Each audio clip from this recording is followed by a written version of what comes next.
Hi guys. सो JEE के अपने सारे शिफ्ट ऑलमोस्ट हो चुके हैं अब, और एक ओवरऑल पिक्चर मिल गई है कि भाई पेपर कैसा रहा है, किस तरह के क्वेश्चंस आए हैं, क्या लेवल रहा है सब्जेक्ट्स का, एटसेट्रा। एंड इस वीडियो में हम बात करेंगे कि यार इनसे हम क्या इनसाइट्स डिराइव कर सकते हैं which can be used in the later attempts. जैसे अप्रैल में जो अटेम्प्ट होगा, मई में होगा, या इवन इन जेई एडवांस्ड और अदर एग्जाम्स, हम इस इंफॉर्मेशन को कैसे डाइजेस्ट करें, क्या यूज करें ताकि हम बेस्ट कर पाए फ्यूचर में। Okay, that will be the theme today. लेकिन उससे पहले आपको कमेंट करके बताना है कि आप कितना मार्क्स एक्सपेक्ट कर रहे हो इन योर फर्दर अटेम्प्ट्स, और क्या आपका ड्रीम कॉलेज है। ठीक है, अपने गोल को हमें लिखना है। So let's start with the insight number one. Insight number one जो मैंने ऑब्जर्व किया है वो ये है कि आपको अपनी अडेप्टेबिलिटी बहुत ज़्यादा बढ़ानी पड़ेगी। अब इसका क्या मीनिंग है?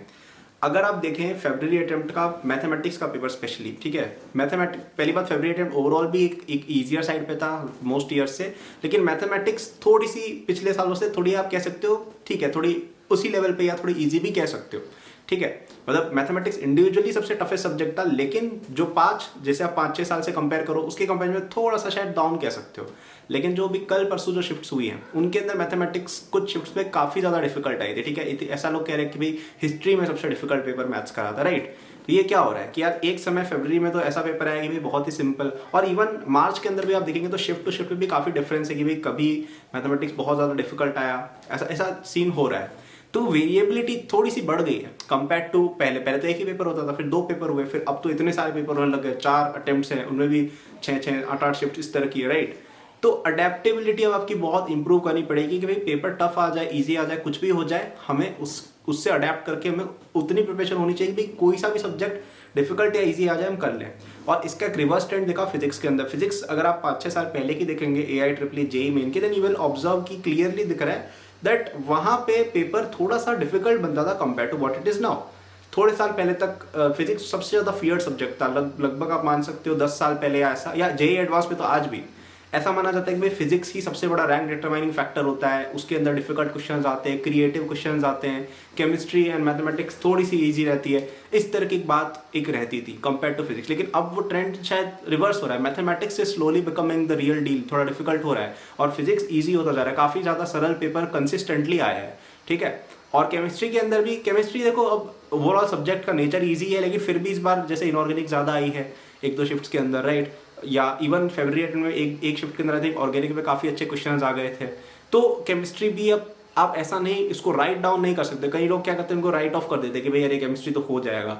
अब शायद वो इतना आसान नहीं रहा है, इनऑर्गेनिक का वेटेज बढ़ता जा रहा है, एनसीईआरटी का वेटेज बढ़ता जा रहा है, ऑर्गेनिक के अंदर से अच्छे क्वेश्चन आ रहे हैं, राइट। सो दिस मीन्स कि हमें अब उसमें भी प्रिपेयर रहना है। ठीक है, तो ये एक थोड़ा एक देखा गया पेपर लेवल वेरिएशन हुआ है। अब यहाँ पे कुछ बच्चे कंप्लेनिंग एटीट्यूड रखते हैं कि अरे ये क्या हो गया, एनटीए इज अनफेयर, मेरे साथ ऐसा हो गया, मेरी शिफ्ट डिफिकल्ट है।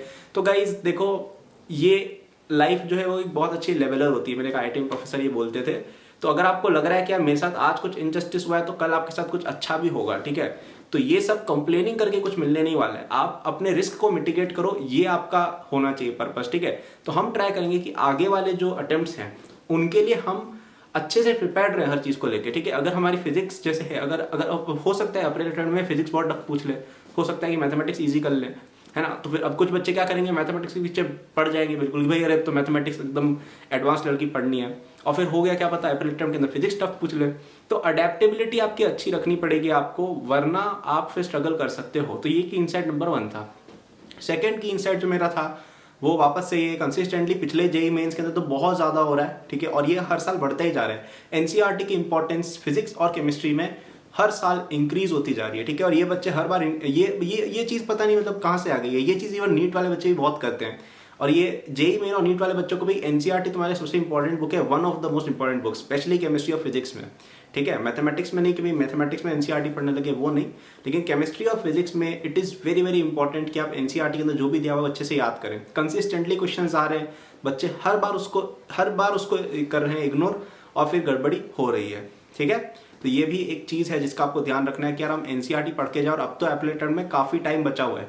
ठीक है, अब आपको उसको यूटिलाइज करना है, ऐसा नहीं कि भाई वेस्ट कर दिया। ओके, थर्ड ट्रेंड जो मैं बोलूंगा, और ये वैसे हर साल ही होता है, वो ये है कि आपको अपनी एक्यूरेसी पे थोड़ा सा वर्क करना है। ठीक है। जेई मेन एक देखा जाए तो अगर आप टॉप लेवल पे compete कर रहे हो ना, अब देखो अब यहाँ पे क्या पूरा स्पेक्ट्रम बनता है कि कुछ बच्चे ऐसे होते हैं जिनके भाई 250 प्लस आते हैं, कुछ बच्चों के 200 आते हैं, फिर बहुत सारे बच्चों के बीच की रेंज में आते हैं, वो सब होता है, एक डिस्ट्रीब्यूशन है पूरा। लेकिन अगर आप टॉप रैंक्स के लिए कम्पीट कर रहे हो, लेट से आप 99 परसेंटाइल के विद इन आ रहे हो, ठीक है, 99.9 परसेंटाइल के विद इन आ रहे हो, तो वहां पे क्या है कि एक एक नंबर से, एक एक क्वेश्चन से फर्क पड़ जाता है। और ये छोटी रैंक्स पे भी होता ही है, और ज्यादा होता है एक्चुअली छोटी रैंक्स पे, राइट। लेकिन वहां पे क्या है, इतना मैटर नहीं करता। अब तुम्हारी लेट से 10 लाख रैंक आई वर्सेस 9 लाख रैंक आई, कॉलेज तो दोनों केस में नहीं मिल रहा है, राइट। लेकिन अगर हम टॉप रैंक्स पे जाएंगे तो वहां पे तुम्हारी रैंक 500 से 1000 हो जाएगी just because of one question, या 10,000 से 15,000 हो जाएगी just because of a few questions. तो यहाँ पे आपको सिली मिस्टेक्स अवॉइड करना एक बहुत इंपॉर्टेंट चीज है, ठीक है। तो ये चीज पे आपको वर्क करना है कि यार हमारी स्पीड तो अच्छी रहे और एक्यूरेसी भी अच्छी रहे, ठीक है। क्योंकि कई बार बच्चे क्या करते हैं, इजी क्वेश्चंस को मिस आउट कर देते हैं बिकॉज ऑफ एक्यूरेसी, क्योंकि आपने एक भी इजी क्वेश्चन को अगर गलत कर दिया ना because of your bad accuracy, इसका मतलब है कोई और आपके ऊपर ग्राउंड गेन कर रहा है, ठीक है। तो ये चीज आपको ध्यान रखनी है ना। और अगर आप चाहते हो कि यार ये सारी चीजें जो हैं इनका ध्यान रख दिया जाए कि यार आपके मार्च अटेम्प्ट में जितने भी मार्क्स कम आए थे, ठीक है, कि यार आपके मैथमेटिक्स के अंदर कम मार्क्स आए थे बिकॉज आपकी प्रैक्टिस नहीं थी जेई लेवल की। कई बच्चे क्या करते हैं, एनसीईआरटी या गाइड्स पढ़ के चले जाते हैं कि यार इससे हो जाएगा, लेकिन इस बार क्लियरली वो वर्क नहीं किया, राइट। अगर आप चाहते हो यार कि आपका जो केमिस्ट्री में इनऑर्गेनिक वाला पार्ट है फटाफट से हो जाए, अगर आप चाहते हो आपकी स्पीड, एक्यूरेसी, इन सबसे रिलेटेड टिप्स भी मिल जाए, इन सबसे रिलेटेड प्रैक्टिस भी मिल जाए, then you are always welcome to join academy boost, जहाँ पे एप्पल अटेम्प्ट को बूस्ट करने के लिए आपको हमारे क्रैश कोर्सेज काफी ज्यादा हेल्पफुल रहेंगे, ठीक है। 6000 students have enrolled with us and it will be really helpful for all of you, so do check it out, link is in description, ठीक है।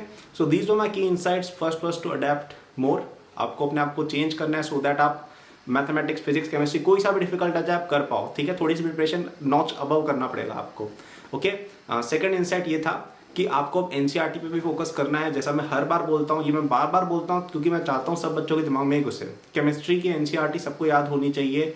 इनऑर्गेनिक से काफी क्वेश्चंस उठ के आ रहे हैं गाइस, ठीक है। आई थिंक कोई बीच में शिफ्ट उसमें 11-12 क्वेश्चंस तक आ गए थे इनऑर्गेनिक के, right, which is a huge weightage, right. और लास्ट में ये बोला कि आपको अपनी एक्यूरेसी पे और स्पीड पे वर्क करना है, जो हमेशा ही जेईई मेन में ट्रू होता है, लेकिन इस बार या अब जब कंपटीशन एक ऑल टाइम हाई पे पहुंच रहा है, it has become even more important. So thank you for watching this video. Like करना, subscribe करना. I will be making a lot more videos, and do check out Acad Boost crash courses if you want to ace your JEE, Apple attempt, May attempt or advanced, and whichever exams you want. Okay, it will definitely help you. अगर आपको ये channel पसंद है तो आपको वो तो 10 गुना ज्यादा पसंद आएगा, ठीक है। So bye, take care.